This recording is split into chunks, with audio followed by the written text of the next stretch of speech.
There are a handful of members in the Coping Corner right now. Calvin Ridley, Isaiah Pacheco, TJ Hawkinson, Chase Brown, Tony Pollard, and Travion Henderson. And I just want to note this on Travion Henderson. Remember, folks, once somebody goes into the Coping Corner, we don't discuss them anymore because you're not panicking about them.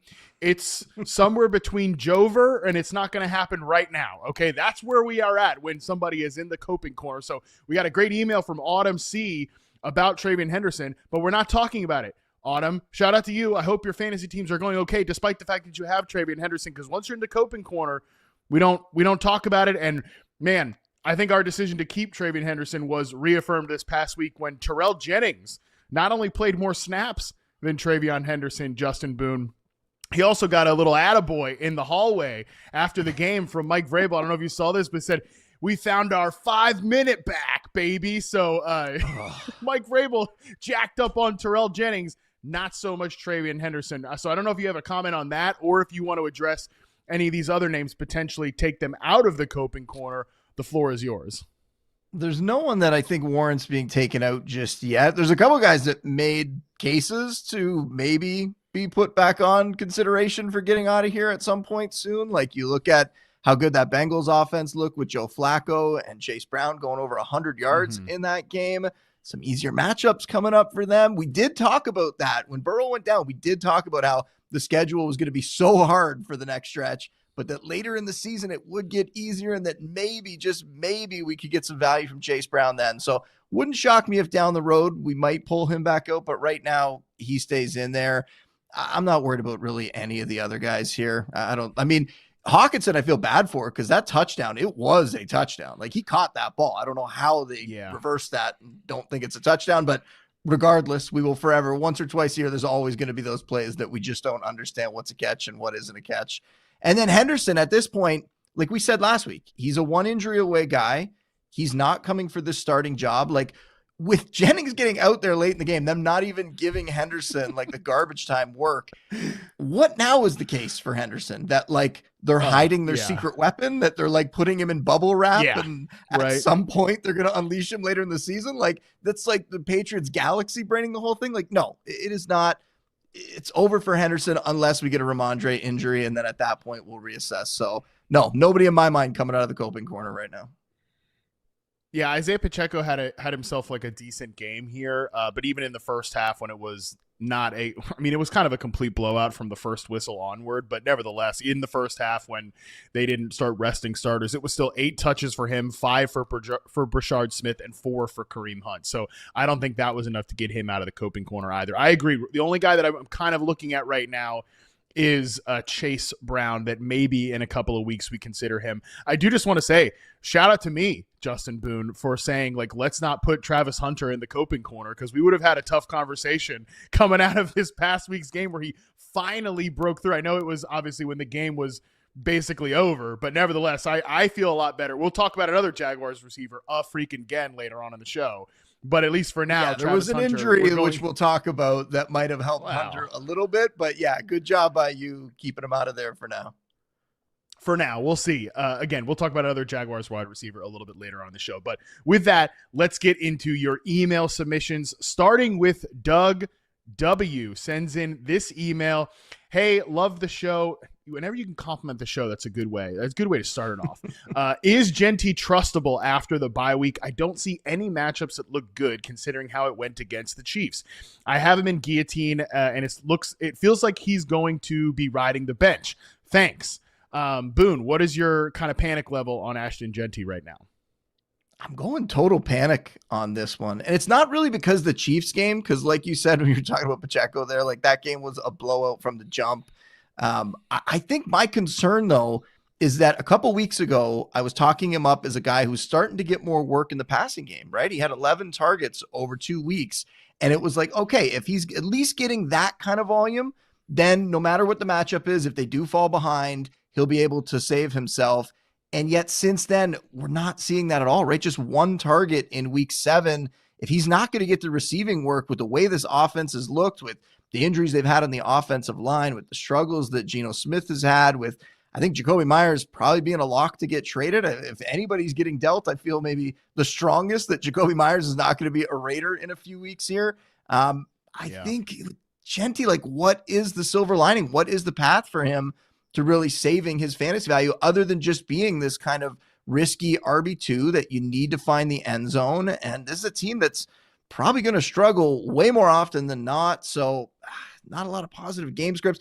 I'm with Doug here. I have, total panic. And I think Jeanty not that far off potentially from Coping Corner based on where he was drafted and the expectations for him before the season and just how this Raiders offense has kind of gone. It's been almost the worst possible run out for him. Everything has fallen apart there, and it gives him almost no chance to succeed week in and week out.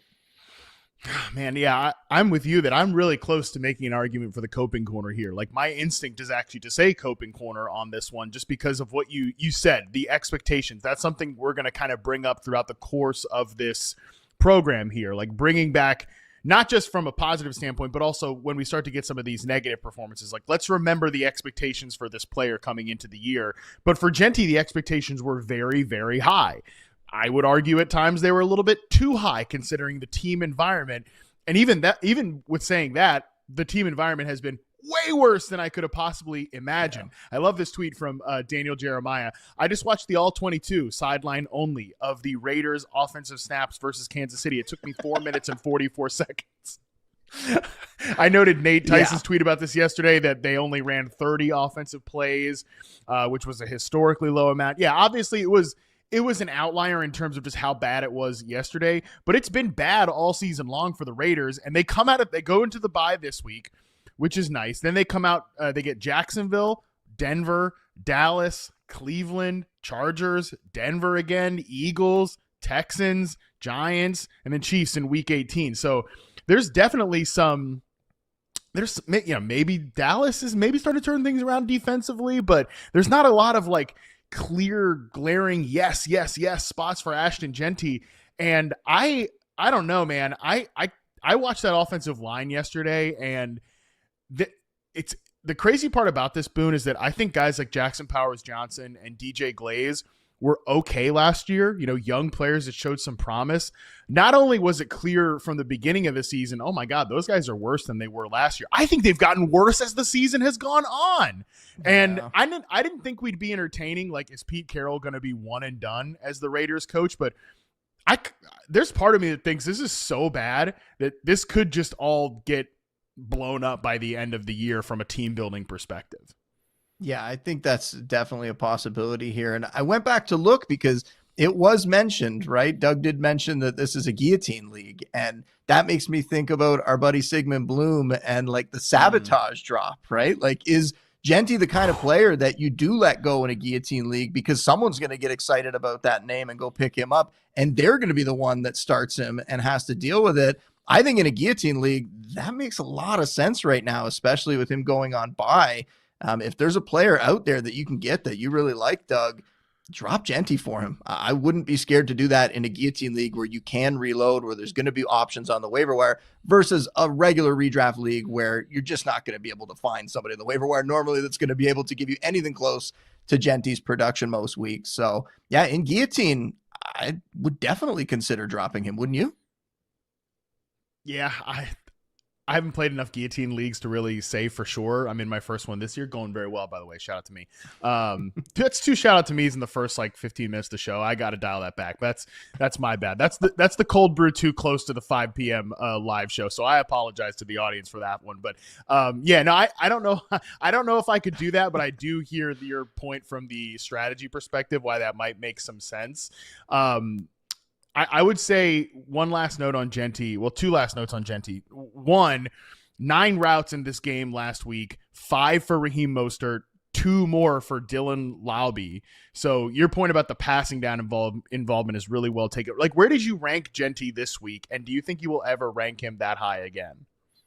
I'm pretty sure I had him ranked as an RB2. And yeah, I think he's fallen now down into that like low end RB2, and he could kind of get into the high end RB3 range because he's basically going to turn into like a grinder who needs a touchdown to come through. how many guys are there like that don't have receiving work? Like, I'd almost rather in most matchups play a David Montgomery over him, right? Like those kind of guys that are in that low end RB2, high end RB3 range. There's a bunch of them that could vault up over Jeanty in the coming weeks when we know it's going to be a bad matchup. And if we're not seeing any signs that he's involved in the receiving game, then it's going to be really tough to get him into your lineup. And it's going to be really tough to rank him inside even the top 20.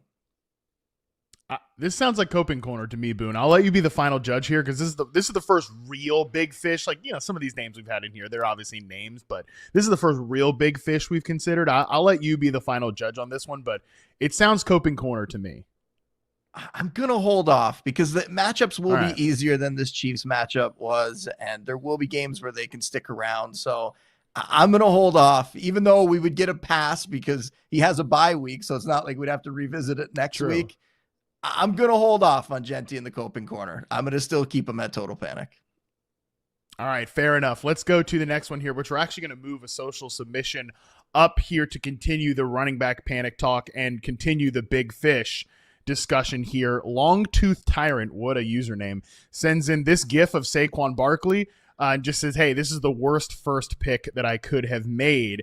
And by the way, not shout out to me, my Guillotine League, I do have Saquon Barkley, so I'm personally invested. It's my only Barkley team. It's so funny, like that team that I drafted, and I drafted it with my sicko tier reception perception subscribers. It's none of the guys are like, I don't have them on any other teams, which is weird because it's kind of worked out, but it's like guys I'm not really invested in, but I'm like, shoot, these players, except Michael Pittman, that's like the only one of kind of my guys on the team. So just a weird note. It's a very bizarre team, but it's one I like a lot. So anyway, Saquon Barkley on this team. Saquon Barkley not having a great fantasy season so far, fewer than 3 yards per carry once again this past week. Ian Harditz notes that worst two running backs this season in yards per carry, minimum of 50 carries. Zach Charbonnet at 2.6. We're obviously taping this before Monday Night Football. And Saquon Barkley at 3.3. What's your level of panic seeing Saquon Barkley and fantasy football hero Zach Charbonnet in the same sentence? Yeah, it's not great. It is total panic on this one. And it's like you said at the beginning, right? Part of this is expectations because the expectations for Barkley were so high. And maybe we didn't expect him to do what he did last year because that was a historic season. But you thought you were going to get 80% of what he did last year, not less than 50%. And that's where we are right now. Like he's averaging per game less than half of the rushing yards that he had per game last year. He's not even on pace to get to 1,000 rushing yards this season. Like that's how bad this is right now. And what do we really think is going to change? Like that offensive line has been struggling. He's not getting, and I think this is the biggest thing in terms of what he did last year versus this year. He's not getting to the second level. He's not getting that opportunity to break big runs. You see the frustration even with him, right? He's out there. He's getting mad about it. I don't know what is going to change here to get him back to anything close to last season. Like you think about last year and all the big runs he was having. Last year, 17 20-plus yard runs. This year, 17 last year. This year doesn't have a single one so far. I'm very worried about him. Now, I won't listen to Coping Corner on Barkley yet because if you look at what he did this season, I mean, he had at least 15 fantasy points in 4 of his first 5 games. So I know the last 2 weeks have been bad, but he still has had some production. It's just a matter of expectations, and he's not giving you those like week winning performances. He was giving you some decent performances in your lineup, though, but he's not the guy that he was last year by any means. And like you, I did end up with him on some teams, often not because I really expected to get him, but because he was falling in drafts. And it turns out the other managers in those leagues knew what was going on, and I didn't because I thought I was getting this great value. Scott Fishbowl, he fell to me in like the middle of the round. I was so happy to get him there, and now it's not working out by any means. So it's total panic for me. I don't think we can go to Coping Corner just yet, but he's kind of headed in that direction. Yeah, I don't think we can go to Coping Corner yet because this is the Philadelphia Eagles and they can just turn it on, right? And the interior of that offensive line has not played well this year, but there's been injuries, right? That's the thing. Maybe if they get these guys back healthy, I got to look real quick when their bye week is, but if while they you're can looking get that up, I will say too that I have him down in the RB2 range now for rest of season, and I don't remember which episode or which show I said it on, whether it was one of the Yahoo shows, I guessed it on a couple shows last week, but I said last week, if you could trade Barkley on that name value and get back a top 15 running back, a top 15 receiver, I would absolutely be doing that. Now, a little tougher after this game that he just had because that's 2 weeks in a row, but he still has the name value. If you have to package him with something else, you can probably still move him in a deal. I would be looking to do that because, like I said, I don't think things are going to change so much that you're going to get him back to a level where he's anywhere near what he was last year.